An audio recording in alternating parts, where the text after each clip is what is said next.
Drink it through a straw? Oh yeah. Yeah. Yeah, with 2 sugars. Why am I doing this?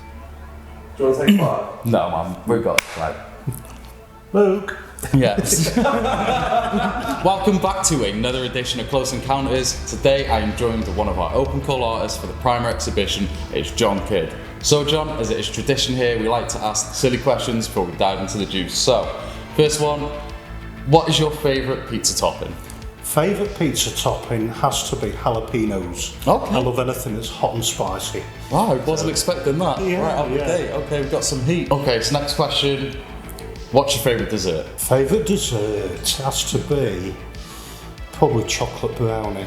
Okay. Yeah, with custard. It's got to be. Okay, I think I was going to say I think that would have been Jordan's favourite until you mentioned custard. Yeah, I think. I can eat custard on its own. Yeah? Quite happily. Yeah. Drink it through a straw? Oh yeah. Yeah. So that's the silly questions out of the way. Let's dive into the meat of it. You frequent the gallery quite a lot, and as we've been speaking, it turns out you're quite a late coming to the painting game. So, when did you start painting, and was there a defining reason as to why? Yeah, it's 2019. I was studying fine art, and it occurred to me that I was studying fine art and I hadn't even picked up a paintbrush. So I felt a bit of an imposter. Yeah. So I thought I'd best do something about it. So my wife got a paint set for me, just a cheap one, just in case I was rubbish at it. You know? Anything will do that? Oh, absolutely. I was still studying fine art, but still didn't do any painting. I spent hours and hours and hours just looking at blank canvases, not knowing what to do. It wasn't until lockdown came along. It was so horrible for so many people. And I was still a key worker, but I needed something when I came home, you know, it was therapy. Some sort of outlet. Yeah, absolutely. And that's when it all happened. It just all exploded out of me. Yeah. And I was just painting every day without giving any thought whatsoever. That's great to hear, yeah. Next question. What views did you have on art when growing up? I was very lucky growing up in that all my family were creatives. Apart from me, because I couldn't paint, I couldn't draw, I couldn't do much of anything really, other than fight with my brother and pat about. Just like me. My dad, he's a painter, paints watercolours. My mum, she does embroidery and pottery. My brother, he's music and illustration, and I wasn't sure where I fit in. I grew up with John Atkinson Grimshaw, the famous Victorian painter. Yeah. And I don't mean grew up with him as in, you know, went through nursery school with him and everything like that, you know. So his work was in my mum's living room. You know, I grew up with 2 of his paintings. Obviously prints, not originals. Yeah. Because I'd be sat in a yacht somewhere if there were, you know. So, yeah, I just spent my childhood looking at these John Atkinson Grimshaws. You know, I enjoyed art, but I didn't really know what it was. You know, I appreciated beauty and creativity.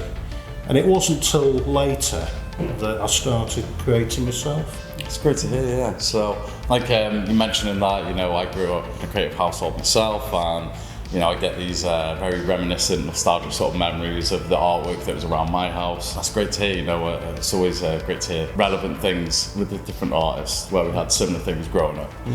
Lovely to hear. So, I have to ask, before paint, did you start with any other mediums? Was there any drawing or charcoal, anything like that before you dived into the oils? God, it's going back a long way, that. When I was at school, I think I was about 14 at this point. You know, I'd spent all them years with these creative people around me. Me not knowing where I fit in life and everything like that. To put it mildly, I was a bit of a tearaway at school, and that's my polite way of saying it. I was bullied relentlessly.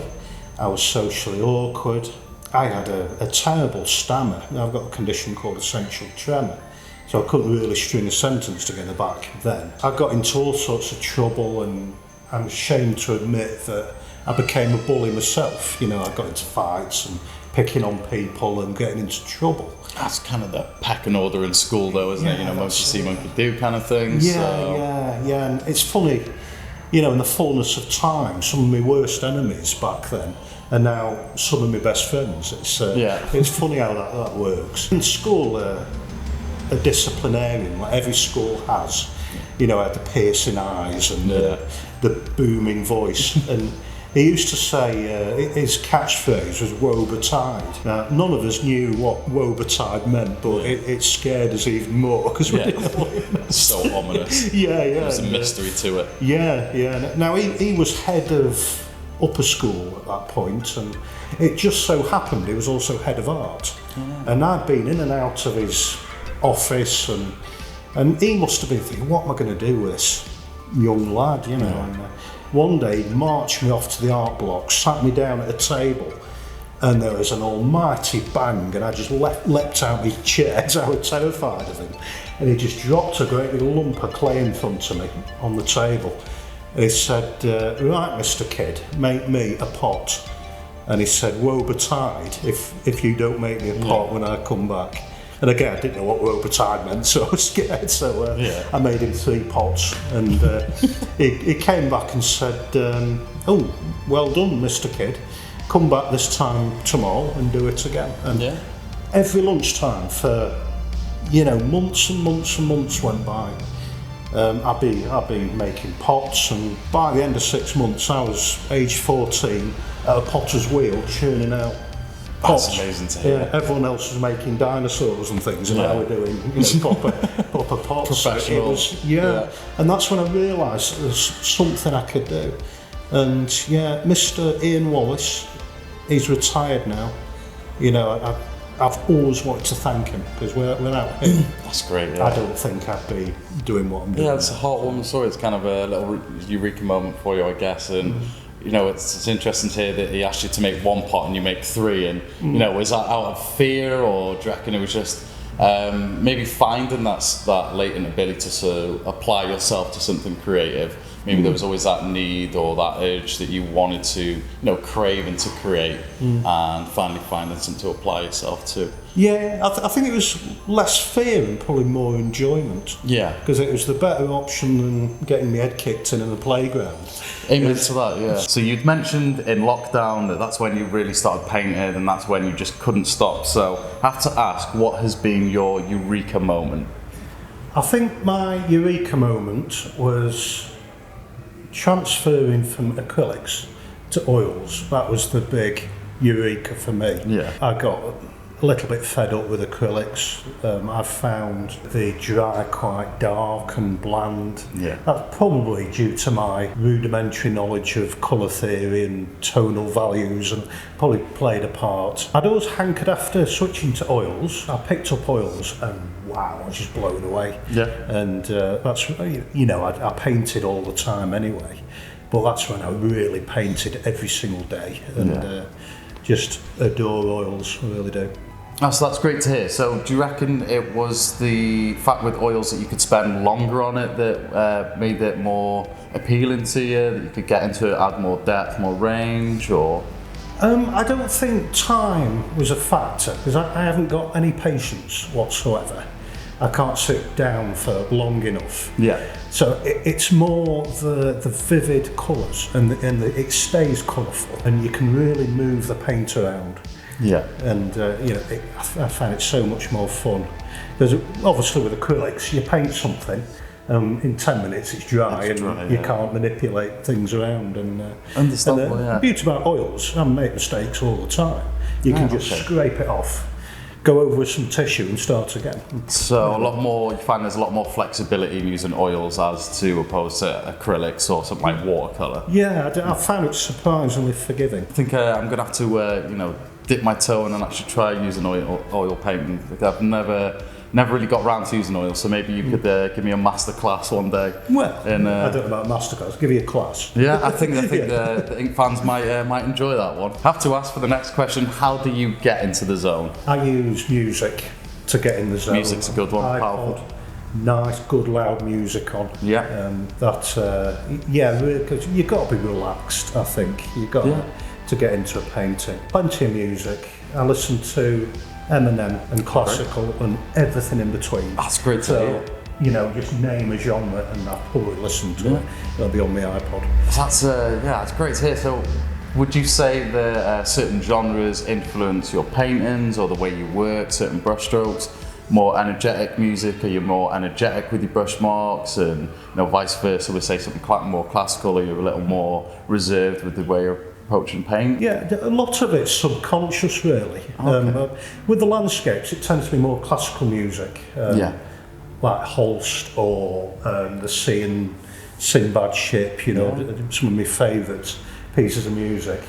And I go for Eminem and the much faster, more aggressive music for my angry and aggressive paintings, and it does make a difference. That's great. I mean, it's sort of that trifecta. How like music and art are always go hand in hand. So I hear a lot of artists myself using music to help with blocks, painter's block, that kind of thing, and it just helps you to sort of loosen up and just dive in, and I guess maybe listen to Eminem, throw some elbows around the studio or something like that. Absolutely. And, the days of sitting staring at a blank canvas are gone now for me. That's great. I just put my music on, and I just doing something is better than doing nothing. Amen. But even definitely. just getting my brush going across the page, got a horizon, starting point. There you And go. lo and behold, you get little trees and things like that just appearing just by going like that. The way you just peel away and stuff. Yeah. Amazing stuff. So John, has your subject matter always been landscapes? Because we know you've hinted towards doing life drawing and learning more about the anatomy. So can we expect anything else, or? Yeah, as I mentioned in my school days, I couldn't draw, and I still can't now. I can't draw for toffee. And I've always been interested in drawing faces and hands and trees and anything like that, and not being able to do it and not knowing where to start, particularly with faces. Yeah. And I'd love to be able to go down that route, in any medium, sketching or painting. And, maybe some surrealistic approaches, maybe some latent Dali's hidden in there somewhere. Definitely. That would be really interesting to see, or what's coming to mind is collaborations and stuff. So maybe doing some landscapes with someone else collaborating with. Or, be great. And I don't just do landscapes. I do stormy seas with ships. Oh, great. Sort of Turner-esque. Yeah. So I say Turner-esque loosely because I'm nowhere near Turner at the moment. But, no, so you're closer than I am. Again, it depends where my head is.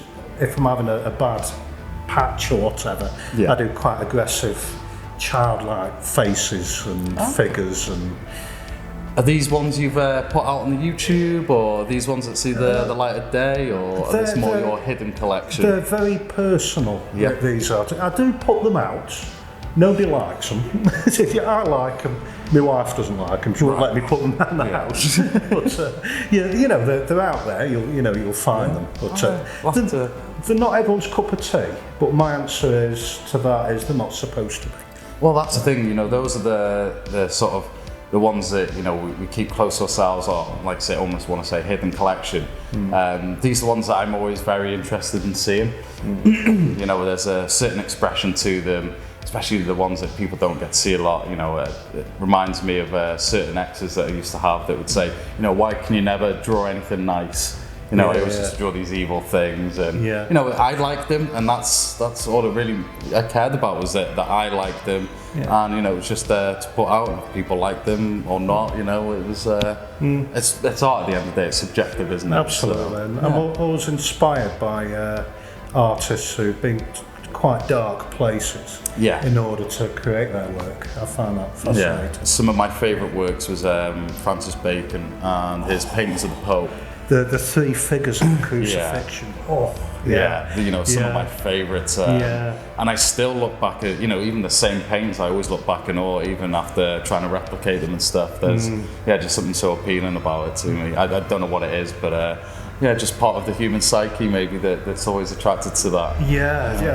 I saw his work in, I think it was Tate Britain, went down. Lovely. Now, I didn't know Francis Bacon was there. I just walked into the room and there it was, and the hair stood on end. Because you can just see the agony in the scratchings so much and the marks. Emotion and my hair's on end now, and it makes me tingle. That's the thing, is there's certain art that it just hits you with that notion, you get that feeling. That's the power of art at the end of the day. I have to ask, how has your experience been working with ink? It's been brilliant. It's it's so approachable and accessible. I submitted my work, and you know, with galleries I've submitted before, and months go by and you don't hear anything. Now, just literally like 2 hours, you know, your creator Luke contact me. He said, "Oh yeah, brilliant. Would you mind submitting something else?" Because I submitted my faces and everything. Like Oh, that. right. So, but credit to Luke for, you know, looking at my potential and going, "Oh yeah, we're not going to dismiss him. We're going to look deeper and see what else, you know, I can submit." Yeah. And it's just been absolutely brilliant from start to finish. You know, it's not pretentious at all and non-judgmental. You know, it's got a very community feel about it, which I love. Amazing to hear, you know, and it was really heartwarming for all of us here at Ink to hear that, because when we first started this, the main thing that we wanted to do was giving back to the community and having a safe space for all types of creators, you know, whether it's musicians or artists or, you know, poets, singers, actors, and you're kind of our, I would say, like our shining example of what we wanted to achieve. You know, you came in, you spoke to the team, we got to know each other really well. You ended up submitting for our second exhibition, and you know, within days you sold the painting, and then there was someone that wanted to buy that painting that had just sold, so through that you got commissions, and you know, it's just this beautiful story. You know, it's just like something in the history books that repeats, you know, and it's just been, it's just been a beautiful thing to see. Like I say, just very heartwarming. So, you know, to see that and hear that, it's a big thank you, you know, from all of us here. Like most creatives, I don't think I'm very good. I don't think I can paint. Well, I mean, but you know, being accepted, it's boosted my confidence no end. That's great to hear. Okay, so we're getting towards the end of our list of questions. So the next one would be, what does ink mean to you? Ink means to me a heck of a lot, and it's quite hard to put into words what it means to me. Because I've lived Colwyn Bay 7 years, I became quite disillusioned about Colwyn Bay, and that's nothing against Colwyn Bay, it's just me. I'm very socially awkward, I'm very shy, and I like my own company, and nothing in Colwyn Bay interested me. I used to go to work home, and nothing else, so it was sort of semi-reclusive. Ink opened, and my concern was I wouldn't fit in. Right. Because of the social awkwardness and, you know, being a certain age and everything like that, you know. So I thought I'd give it a try, came in, and instantly the welcome was just amazing. And I had a really good time, and I'd had a bad day and I couldn't paint anything. But I came in here, had a coffee, had a chat with everybody, and then went home and just threw out a painting. And I think it's this place. It just gets me going. Had a bit of a second wind. Absolutely. So yeah, without this place, I'd just be the same, you know, same work routine, work studio. So I don't think I exaggerate when it's life changing for me, because it gets me out of the house. And you know, my wife, because I struggle with depression, anxiety, and my wife can spot if I'm having a bad time. She kicks me out of the house and sends me here. she knows it's a good thing for me. It's my, you know, Barker Grove, if you like. I've met loads of new people. There's amazing people who work here. As I say, you're non-judgmental. And the second time I came in, everyone knew who I was. Oh, it's John, you know. So it's great. I love it. I really do. And I know I've mentioned it a bunch of times, but it is very heartwarming for all of us to hear, because it's very much within our ethos to have that safe, non-judgmental space for creatives. You know, and I relate very much to a lot of what you say. You know, as artists, we always fall into these traps, and sometimes we put up our own boundaries and limits when there doesn't really need to be. And you know, especially for myself, like working with this and speaking to artists, it is very beneficial for us to have that community and have other like-minded people to bounce those ideas off, because, like I say, we just fall into these traps. A lot of us are just lone wolves in this industry, you know, and just having this community and, again, the like-minded people, it just helps you grow, and we learn, and it just feel comfortable about doing what we do, you know, and not feeling like we're alone, or, you know, our artwork's not good enough. And it's only till we apply ourselves do we start making sales and start bonds with other people and stuff like that. So, you know, it is just really heartwarming to hear. Yeah, it's the hardest thing in the world, networking. It is, yeah. It really is. And we want to have that platform, so, you know, we take a lot of stresses of being an artist off the artist, so, you know, the promotion side of things, because, you know, in today's industry and today's climate, you have to be not just an artist but a manager, a promoter, an advertiser, this, that. There's so many different hats we have to wear, and I think this is the beneficial thing about having this gallery, is it does take those pressures off of the artists, and, you know, you just get to be yourselves. Moving on, it's almost our last question. Any advice you could bestow to budding new artists or anyone tempted to pick up a brush? I think don't ever give up. Yeah. Powerful statement, simple but powerful. That's it. You know, you'll make mistakes, but Yeah. don't let it put you off, and just carry on. Yeah. Don't stop. The famous phrase that comes to my mind is Bob Ross, you know, it's not mistakes, they're happy accidents, you know, and it's sometimes it's the mistakes and trying to rectify those that it pushes us to experiment and learn new techniques, or, you know, you end up achieving things that you wouldn't have done if you were just trying to do things like, you know, step routine. All my work are accidents, but they're meaningful accidents. There we go. Thank you all for joining us for another edition of Close Encounters. This has been me, Matt, and John Kidd. So if you want to stay up to date with all of John's work, we'll link all of his socials down there. Until next time, peace!